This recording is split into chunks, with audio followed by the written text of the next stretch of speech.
बुध हमारे सौरमंडल का सबसे छोटा और सूर्य के सबसे निकट का ग्रह है। इस ग्रह के बारे में आज मैं कुछ रोचक जानकारियाँ देने वाला हूँ, तो सुनिए।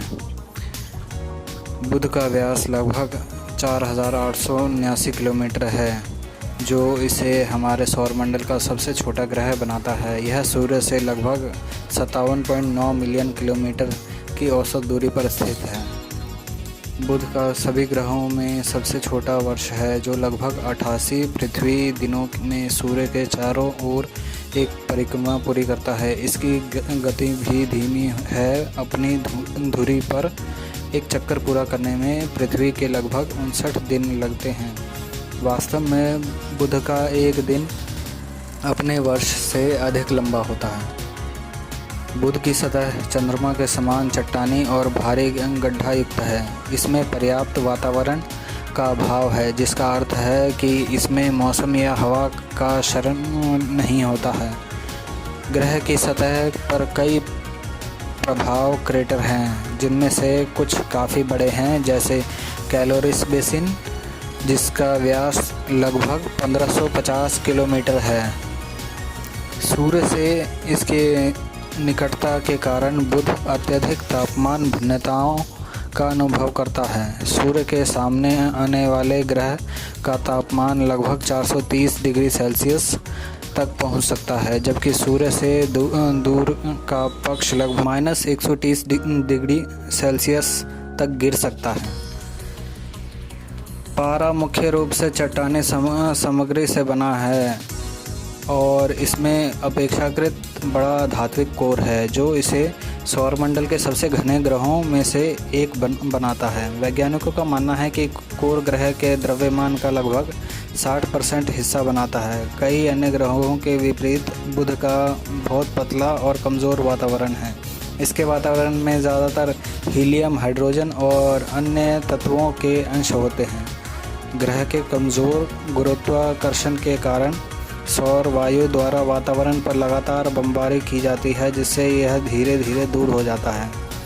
बुध ग्रह के अध्ययन के लिए कई मिशन भेजे जा चुके हैं। 1973 में लॉन्च किया गया नासा का मैरिनर 10 ग्रह का दौरा करने वाला पहला अंतरिक्ष यान था और इसने बहुमूल्य डेटा प्रदान किया। यूरोपीय अंतरिक्ष एजेंसी का बेपी कोलंबो मिशन 2018 में लॉन्च किया गया। वर्तमान में बुध के चारों ओर कक्षा में है। इसकी संरचना, चुंबकीय क्षेत्र और अन्य विशेषताओं का विस्तार से अध्ययन कर रहा है। बुध हमारे सौरमंडल में एक ग्रह होने के नाते इसके गुरुत्वाकर्षण या विद्युत चुंबकीय प्रभाव के संदर्भ में पृथ्वी पर सीधा प्रभाव नहीं पड़ता है। हालांकि बुध और पृथ्वी के बीच कुछ अप्रत्यक्ष प्रभाव या अन्योन्य क्रियाएं हैं, जिनका कुछ महत्व है। यद्यपि पृथ्वी के ज्वारभाटे पर बुध का प्रभाव चंद्रमा और सूर्य की तुलना में नगण्य है, फिर भी इसका गुरुत्वाकर्षण प्रभाव कम है।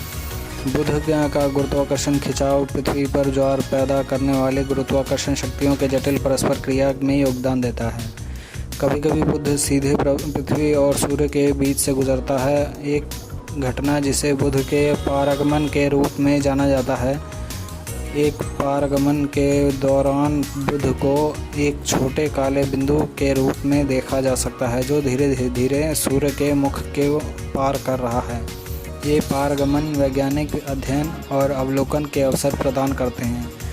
अंतरिक्ष अन्वेषण बुध और इसकी अनूठी विशेषताओं को समझना ग्रह निर्माण और विकास की हमारी व्यापक समझ में योगदान देता है। बुध के लिए अंतरिक्ष मिशन जैसे नासा के मैरिनर 10 और चल रहे बेबी कोलंबो मिशन ने मूल्यवान डेटा प्रदान किया है, जो वैज्ञानिकों को पृथ्वी सहित ग्रहों के गठन और गतिशीलता के बारे में उनके मॉडल और सिद्धांतों को परिष्कृत करने में मदद करता है। हमारे सौरमंडल में बुध और अन्य ग्रहों के अध्ययन से वैज्ञानिकों को ग्रहों के भूविज्ञान, चुंबकीय क्षेत्र, वायुमंडल और ग्रह प्रणालियों की समग्र गतिशीलता में अंतर्दृष्टि प्राप्त करने में मदद मिलती है। यह ज्ञान पृथ्वी के अपने भूविज्ञान, जलवायु और हमारे ग्रहों को आकार देने वाली प्रक्रियाओं के बारे में हमारी समझ को बढ़ाता है। बुध पतले वातावरण वाला एक छोटा और चट्टानी ग्रह होने के कारण सीमित मात्रा में गैसें मौजूद हैं। बुध के वायुमंडल की संरचना मुख्य रूप से निम्नलिखित गैसें बनी हैं। ऑक्सीजन, हालांकि ट्रेस मात्रा में मौजूद है, ऑक्सीजन बुध के वातावरण के मुख्य घटकों में से एक है। ऐसा माना जाता है कि सौर वायु, बमबारी या ज्वालामुखी गतिविधि जैसे प्रक्रियाओं के कारण इसे ग्रह की सतह से छोड़ा गया है। सोडियम, बुध के वातावरण में सोडियम भी ट्रेस मात्रा में पाया जाता है। ऐसा माना जाता है कि इसकी उत्पत्ति ग्रह की सतह से हुई है, जहां सोडियम खनिजों के रूप में मौजूद है। हाइड्रोजन, बुध के वातावरण में हाइड्रोजन कम मात्रा में मौजूद है। ऐसा माना जाता है कि इसे सौर पवन से प्राप्त किया गया है, जो सूर्य द्वारा उत्सर्जित आवेशित कणों की एक धारा है। हीलियम, हाइड्रोजन की तरह भी हीलियम भी बुध के वातावरण में कम मात्रा में मौजूद है। ऐसा माना जाता है कि इसे सौर पवन से प्राप्त किया गया है। यह ध्यान रखना महत्वपूर्ण है कि बुध का वातावरण अत्यंत कमज़ोर है और इसमें पृथ्वी जैसे बड़े ग्रहों के वातावरण की तुलना में पर्याप्त घनत्व नहीं है। ऊपर वर्णित गैसें बहुत कम मात्रा में मौजूद हैं और बुध पर सघन या महत्वपूर्ण वातावरण नहीं बनाती है। बुध कठोर वातावरण वाला एक छोटा और चट्टानी ग्रह है और इसके पर्याप्त वातावरण की कमी और अत्यधिक तापमान इसे कई पारंपरिक संसाधनों के निर्माण और संरक्षण के लिए चुनौतीपूर्ण बनाते हैं। हालांकि कुछ संभावित संसाधन हैं जिनकी पहचान की गई है या उन पर अनुमान लगाया गया है। पहला, खनिज। पारा की सतह सिलेक्टस सल्फाइड्स और लोहा, एल्यूमीनियम और कैल्शियम जैसी धातुओं सहित विभिन्न खनिजों से समृद्ध है। ये खनिज संभावित रूप से वैज्ञानिक अनुसंधान और अन्वेषण के लिए मूल्यवान हो सकते हैं। पानी की बर्फ, हालांकि बुध एक गर्म ग्रह है, इसके ध्रुवों के पास के कुछ क्षेत्र स्थायी रूप से छायादार हैं और इसमें पानी की बर्फ के जमाव हो सकते हैं। पानी भविष्य के अंतरिक्ष अन्वेषण के लिए एक महत्वपूर्ण संसाधन है और इसका उपयोग जीवन समर्थन, ईंधन उत्पादन या विकिरण ढाल के रूप में किया जा सकता है। सौर ऊर्जा, सूर्य के निकट होने के कारण बुध तीव्र सौर विकिरण प्राप्त करता है। इस सौर ऊर्जा का उपयोग भविष्य के रोबोटिक या मानव मिशनों को शक्ति प्रदान करने के लिए एक संभावित संसाधन हो सकता है, यह मानते हुए कि चरम परिस्थितियों का सामना करने के लिए उपयुक्त तकनीकों का विकास किया गया है। पारा स्वयं वैज्ञानिक अनुसंधान के लिए एक मूल्यवान संसाधन के रूप में कार्य करता है।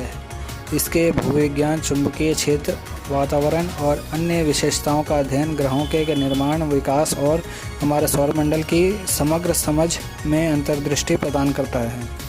यह ध्यान देने योग्य है कि अत्यधिक तापमान, वातावरण की कमी और उच्च सौर विकिरण सहित बुध पर कठोर परिस्थितियां किसी भी संभावित संसाधन शोषण के लिए महत्वपूर्ण चुनौतियों को पेश करता है। इसके अतिरिक्त सितंबर 2021 में ज्ञान कटऑफ के अनुसार बुध पर संभावित संसाधन संशोधन का पता लगाने और इसका आकलन करने के लिए कोई मिशन नहीं चलाया गया है।